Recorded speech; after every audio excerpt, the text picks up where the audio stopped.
दोस्तों, आज मैं आपको जो कहानी सुनाने जा रही हूँ, ये कहानी है जादुई साड़ी की जादू की। तो चलिए दोस्तों, देखते हैं आज की ये कहानी। एक गांव में रोशनी अपने पिता संजय के साथ रहती थी। कुछ समय पहले उसकी माँ उन्हें छोड़कर चली गई थी, जिस वजह से अब उसके पिता को ही उसका पालन पोषण करना पड़ रहा था। ऐसा करते करते संजय बीमार पड़ जाता है। फिर एक दिन संजय से मिलने उसकी साली चमेली आती है। अरे जीजू, ये कैसी हालत बना रखी है आपने? दीदी तो चली गई, आप अपना ध्यान नहीं रखोगे तो आप भी चले जाओगे। अरे कम से कम रोशनी के बारे में तो सोचो जीजू। चमेली, अब तू ही बता क्या करूँ मैं? तेरी दीदी के जाने के बाद मैं बिल्कुल अकेला पड़ गया हूँ। मेरी बेटी को संभालने वाला कोई नहीं है चमेली। जीजू, आप मेरी मानो तो आप दूसरी शादी कर लो। आपको एक साथी भी मिल जाएगा और साथ ही साथ रोशनी को एक माँ भी मिल जाएगी। फिर आप बिना किसी चिंता के अपना काम कर सकते हो। ये तो कैसी बातें कर रही है चमेली? सौतेली माँ को लाकर मैं अपनी बेटी की जिंदगी बर्बाद नहीं करना चाहता। आखिर कौन सी औरत है जो मेरी बेटी को अपनी सगी माँ की तरह प्यार करेगी? कोई बात नहीं चमेली, मैं अपनी बेटी को खुद संभाल लूँगा। जीजू, आप बिल्कुल चिंता मत करो। मेरी एक सहेली है अंजू, बेचारी बहुत गरीब है और बहुत अच्छे दिल की लड़की है। वो रोशनी को अपनी बेटी की तरह ही प्यार करेगी। अपनी साली की ये बात सुनकर संजय थोड़ा खुश हो जाता है। फिर कुछ ही दिनों बाद संजय और अंजू की शादी हो जाती है। दोस्तों, अंजू बहुत ही चालाक और मतलबी औरत थी। वो सिर्फ अपने पैसों से ही प्यार करती थी। संजय अंजू को अपने घर लेकर आता है। अरे रोशनी बेटा, ये तुम्हारी नई माँ है। ये तुम्हें अपनी सगी माँ की तरह ही प्यार करेंगी। अब तुम्हें बिल्कुल चिंता नहीं करनी है। अब बस तुम्हें मन लगाकर पढ़ाई ही करनी है। वाह पिताजी, आप मेरे लिए नई माँ लेकर आए हो। मेरी नई माँ कितनी सुंदर है ना पिताजी। रोशनी खुशी से नाचने लगती है। कुछ दिन तो अंजू रोशनी से बहुत प्यार करती थी, लेकिन कुछ दिनों बाद अंजू, अब मैं काम के लिए शहर जा रहा हूँ। तुम मेरी बेटी का बहुत अच्छे से ख्याल रखना। आप बिल्कुल चिंता मत कीजिए, अपनी बेटी का तो मैं बहुत अच्छे से ख्याल रखूंगी। आप जाइए और जाकर जल्दी आइए।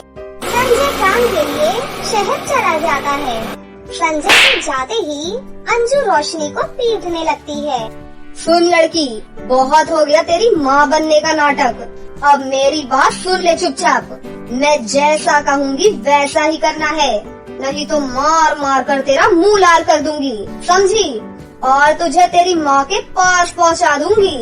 अरे माँ, आप मजाक क्यों कर रही हो मेरे साथ? अंजू रोशनी को एक जोरदार थप्पड़ मारती है। अब बता, कैसा लगा मेरा मजाक? नहीं माँ, मैं वादा करती हूँ, आप जैसा कहोगी मैं वैसा ही करूँगी। सुन, मेरी बात ध्यान से सुन। आज से तो स्कूल नहीं जाएगी और घर का सारा काम भी करेगी। अगर तूने अपने बाप को कुछ भी बताने की कोशिश भी की तो तेरे बाप को मैं गोली मरवा दूंगी और उसे तेरी माँ के पास ऊपर भेज दूंगी। जा यहाँ से, खड़ी खड़ी टाइम पास मत कर, घर के काम में लग जा। अंजू दिन भर फोन पर गप्पे मारती थी, वहीं बेचारी रोशनी घर का सारा काम करती थी। कुछ दिनों बाद उसके पिता शहर से वापस आ जाते हैं। उस समय रोशनी अंजू की साड़ी को प्रेस कर रही थी, लेकिन वो साड़ी थोड़ी सी जल जाती है। तभी वहाँ पर अंजू आ जाती है। हरामखोर रोशनी, तूने मेरी इतनी महंगी साड़ी जला दी।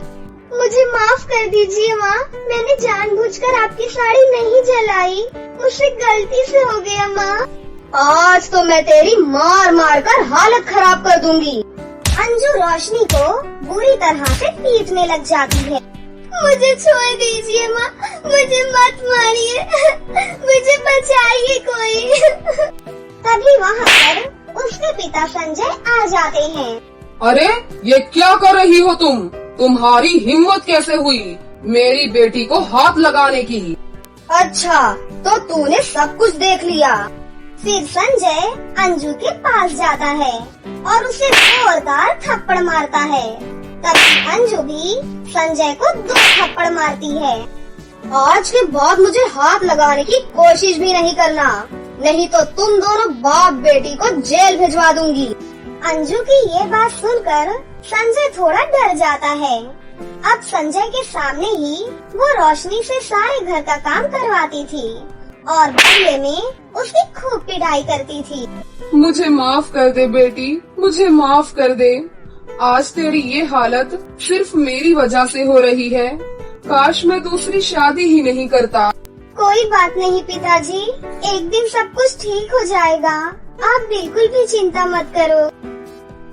एक दिन रोशनी की कुछ सहेलियां उसके घर आती हैं। अरे रोशनी, चलो खेलने चलती हैं। हम लोग बहुत दिन से कहीं खेलने नहीं गए हैं। ए चिल्ला पार्टी, चलो भागो यहाँ से, नहीं तो तुम्हारी भी रोशनी की तरह ही पिटाई होगी। गंदी आंटी, हमें डराओ मत, हम आपसे डरने वाले नहीं हैं, समझी आप? रुक, तुझे तो मैं अभी बताती हूँ। चल भाग यहाँ से गंदी आंटी चुड़ैल। अंजू गुस्से में उनकी ओर बढ़ती है। तभी सारे बच्चे वहाँ से भाग जाते हैं। कितने बदतमीज बच्चे हैं, पता नहीं किसकी माँ के हैं। इनकी माँ ने तो इन्हें सर पर चढ़ा रखा है। एक दिन रोशनी का जन्मदिन होता है।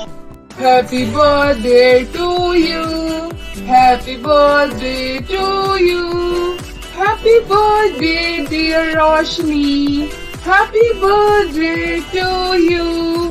बिटिया, आज तुम्हारे लिए क्या लेकर आऊं?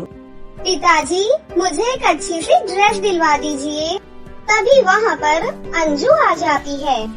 अरे पैसे क्या पेड़ पर लटकते हैं जो तुझे ड्रेस लाकर दें? जो ड्रेस रखी है वही पहन चुपचाप। तुझे कौन सा कहीं जाना है? घर में रहकर काम ही तो करना है सारे दिन। ये तुम कैसी बातें कर रही हो? आज मेरी बिटिया का जन्मदिन है। आज मैं इसके लिए अच्छा सा उपहार लेकर आऊंगा। अंजू उसके पिता को एक जोरदार थप्पड़ मारती है। अरे मोटी बुद्धि के आदमी, कितनी बार कहा है तुझसे मेरे सामने जुबान मत चलाया कर, नहीं तो तेरे लिए अच्छा नहीं होगा। जैसा मैं कहती हूँ चुपचाप वैसा ही किया कर। इस घर में कोई जन्मदिन नहीं मनाएगा। फिर अंजू संजय का हाथ पकड़कर उसे वहाँ से ले जाती है। फिर रोशनी जोर जोर से रोने लग जाती है। माँ देखो ना माँ, आपके बगैर मेरे पिताजी की क्या हालत हो गई है। काश आप मेरे साथ होती तो आज हम सब खुशी खुशी अपना जन्मदिन मनाते। तभी वहाँ पर उसकी माँ की आत्मा प्रकट हो जाती है। बिटिया, तुम्हें तुम्हारे जन्मदिन की ढेर सारी शुभकामनाएं। बेटी, तुम बिल्कुल चिंता मत करो, तुम्हारी माँ हमेशा तुम्हारे साथ है। मुझे पता है तुम्हारे साथ कितना बुरा व्यवहार हो रहा है, लेकिन अब मैं सब कुछ ठीक कर दूंगी। उसके बाद उसकी माँ रोशनी को एक जादुई साड़ी देती है। बेटा, आज तुम ये साड़ी अपनी नई माँ को देना। इस साड़ी को पहनने के बाद तुम्हारी नई माँ बिल्कुल सुधर जाएंगी और मेरी तरह तुम्हें प्यार करने लगेंगी। इतना कहकर उसकी माँ वहाँ से गायब हो जाती है। रोशनी खुशी खुशी अपनी नई माँ के पास जाती है। माँ, कुछ दिनों पहले आपकी साड़ी जल गई थी ना? आज मैं आपके लिए एक सुंदर सी साड़ी लेकर आई हूँ। ये देखिए माँ, इसे पहन लीजिए। आप इसे पहनकर बहुत खूबसूरत लगेंगी। अंजू वो साड़ी देखकर बहुत ही ज्यादा खुश हो जाती है। ये साड़ी तुम मेरे लिए लाई है? कितनी सुंदर साड़ी है। तो रुक, मैं इसे अभी पहन कर आती हूँ। अंजू जल्दी से वो साड़ी पहनकर बाहर आती है और देखती है कि रोशनी झाड़ू लगा रही थी। अरे बेटा, ये क्या कर रही हो तुम? कितनी छोटी सी बच्ची हो, इतना सारा काम कैसे करोगी? छोड़ो झाड़ू, चलो ये काम मैं कर लूँगी। जाओ, तुम थोड़ी देर अपनी सहेलियों के साथ खेल कर आओ। नहीं नहीं माँ, मेरे खेलने का बिल्कुल भी मन नहीं है। मैं घर का सारा काम कर लूँगी, आप आराम कीजिए माँ। नहीं बेटा, मैंने कहा ना, जाओ बाहर खेल कर आओ। रोशनी खुशी खुशी अपनी सहेलियों के साथ खेलने चली जाती है। अंजू संजय के पास जाती है। सुनिए जी, आज हमारी बिटिया का जन्मदिन है, आप उसके लिए एक बड़ा सा केक लेकर आओ और एक सुंदर सी ड्रेस भी लेकर आना। आज हम उसका जन्मदिन बहुत धूमधाम से मनाएंगे। अंजू की ये बात सुनकर संजय हैरान हो जाता है और शाम को रोशनी का जन्मदिन बहुत धूमधाम से मनाया जाता है। अब अंजू रोशनी को बहुत प्यार करने लगी थी। अरे ये औरत अचानक बदल कैसे गई? फिर रोशनी अपने पिता को अपनी माँ की जादुई साड़ी के बारे में वो सारी बातें बताती है। ये सुनकर उसके पिता बहुत खुश हो जाते हैं। अब तीनों मिलकर एक साथ खुशी खुशी रहने लगते हैं।